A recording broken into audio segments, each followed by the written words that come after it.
Là, on a la pluviométrie par mois, mais on peut l'avoir par semaine et on peut également l'avoir par jour. Quand on a un pluviomètre, on peut lui donner une tâche en disant à partir de X millimètres par jour, tu coupes l'arrosage pendant 3 jours. On a fait les portes ouvertes d'Agritech sur 2 jours à l'occasion des 20 ans d'Agritech. Durant ces journées portes ouvertes, on a notamment abordé les thèmes de l'irrigation avec le matériel d'irrigation de précision, les filtrations de précision et tout ce qui est outils d'aide à la décision avec les sondes et les objets connectés pour pouvoir maîtriser au mieux notre irrigation et notre ressource en eau. Le produit de base, c'est de faire de la programmation. Donc on va dire on démarre l'arrosage de telle heure à telle heure et on fait que ça démarre 1, 2, 3 fois par jour. On adapte suivant le besoin de la culture. Maintenant, l'idée en plus, c'est d'avoir de la remontée d'informations sur les températures, sur le taux d'humidité dans le sol, la pluviométrie qu'il y a eu, et à partir de là, n'arroser que quand c'est nécessaire. C'est inutile de gaspiller de l'eau pour arroser quand la plante n'en a pas besoin.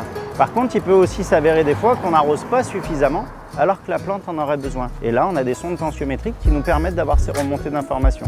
L'autre point important, c'est que tout ça peut se gérer à distance. La personne n'est pas obligée d'être devant le programmateur, elle peut le faire depuis ses bureaux, prendre la décision d'arrêter tous les programmateurs parce qu'il se met à pleuvoir et qu'elle sait que pendant 2-3 jours, elle n'aura pas besoin d'arroser pour gérer au plus fin l'irrigation. J'ai appris quand même pas mal de choses. Avec le système manuel, il faut être là pour ouvrir, là pour changer les vannes, là pour fermer. Avec ce système-là, on peut envisager de partir sereinement en week-end, beaucoup plus facilement. J'envisage d'irriguer mes parcelles, vu que maintenant il ne pleut pas beaucoup. Et donc je vais voir une nouvelle technique d'irrigation. Les avantages pour moi, c'est l'économie au niveau de l'eau et au niveau du temps. Alors en Guadeloupe, il y a à peu près 250 boîtiers qui sont en place. L'essentiel des implantations sont actuellement faites sur de la programmation uniquement et on va essayer de pousser justement pour avoir un peu plus d'installations avec des sondes. Votre système d'irrigation, si vous n'avez pas une filtration qui est adaptée et qui correspond à la qualité de votre eau et qui est dimensionnée par rapport du coup à votre volume et à votre débit disponible, c'est comme si vous aviez une voiture et que vous ne mettiez pas le bon carburant dedans et que forcément ça broute et puis il n'y a rien qui marche comme il faut.